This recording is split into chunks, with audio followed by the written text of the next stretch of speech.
Mongolia സന്ദർശിക്കുന്ന ആദ്യ മാർപ്പാപ്പയായ Francis പാപ്പയുടെ പേപ്പൽ സന്ദർശനം ഏറെ ആകാംക്ഷയോടെയാണ് ലോകം വീക്ഷിക്കുന്നത്. പാപ്പയുടെ ഈ സന്ദർശനം മംഗോളിയൻ ജനതയുടെ പൈതൃകവും പാരമ്പര്യവും ലോകത്തിനു മുന്നിൽ കൂടുതൽ ആഴത്തിൽ പരിചയപ്പെടുത്തുന്നതിനുള്ള ഒരു വേദി കൂടിയായി മാറി. കാരണം പരമ്പരാഗത മംഗോളിയൻ രീതിയിലാണ് ഇവർ പാപ്പയെത്തുന്ന ഓരോയിടത്തും സ്വീകരണം ഒരുക്കുന്നത്. സന്ദർശനത്തിന്റെ രണ്ടാം ദിവസം വിശുദ്ധ പത്രോസ് പൗലോസ് ശ്ലീഹന്മാരുടെ നാമധേയത്തിലുള്ള കത്തീഡ്രൽ സന്ദർശനവും ഏറെ ശ്രദ്ധയാകർഷിച്ചു. കാറിൽ വന്നിറങ്ങിയ പാപ്പയെ സ്വീകരിക്കാൻ കത്തീഡ്രലിന്റെ കവാടത്തിൽ മംഗോളിയയിൽ പരമ്പരാഗതമായി നിർമ്മിക്കുന്ന വീടിന്റെ മാതൃക ഒരുക്കിയിരുന്നു. വീടിനുള്ളിൽ പാപ്പയെ കാത്ത് പരമ്പരാഗത വേഷധാരിയായ ഒരു വയോധികയും. പേര് സെറ്റസെഗ.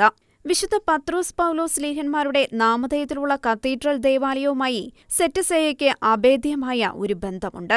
10 വർഷങ്ങൾക്ക് മുൻപാണ് സെറ്റസെഗയ്ക്ക് മാലിന്യം കൂട്ടിയിട്ടിരുന്ന സ്ഥലത്തുനിന്ന് ദൈവമാതാവിന്റെ മരത്തിൽ തീർത്ത ഒരു രൂപം ലഭിക്കുന്നത്. സ്വർഗത്തിന്റെ അമ്മ എന്ന് മംഗോളിയൻ ജനത ആ രൂപത്തിന് പേര് നൽകുകയും ചെയ്തു. ശേഷം വിശുദ്ധ പത്രോസ് പൗലോസ് ശ്ലീഹന്മാരുടെ നാമധേയത്തിലുള്ള കത്തീഡ്രൽ ദേവാലയത്തിൽ ആ മാതൃരൂപം അവർ പ്രതിഷ്ഠിച്ചു. കഴിഞ്ഞ വർഷം ഉലാൻബാത്തറിലെ അപ്പസ്തോലിക് പ്രിഫെക്റ്റായ കർദിനാൾ ജോർജിയോ മരെങ്കോ പ്രസ്തുത ദൈവമാതാവിന്റെ രൂപത്തിന്റെ മുന്നിൽ വെച്ച് രാജ്യത്തെ മുഴുവനായി ദൈവമാതാവിന് സമർപ്പിച്ചിരുന്നു. പ്രസ്തുത സംഭവത്തെ വളരെ വിലയേറിയ കണ്ടെത്തൽ എന്ന് വിശേഷിപ്പിച്ച പാപ്പ വിശ്വാസികളുടെ സാന്നിധ്യത്തിൽ രൂപം ആശീർവദിക്കുകയും ചെയ്തു. ഇന്റർനാഷണൽ ഡെസ്ക്, ഷിഗ്ന ന്യൂസ്.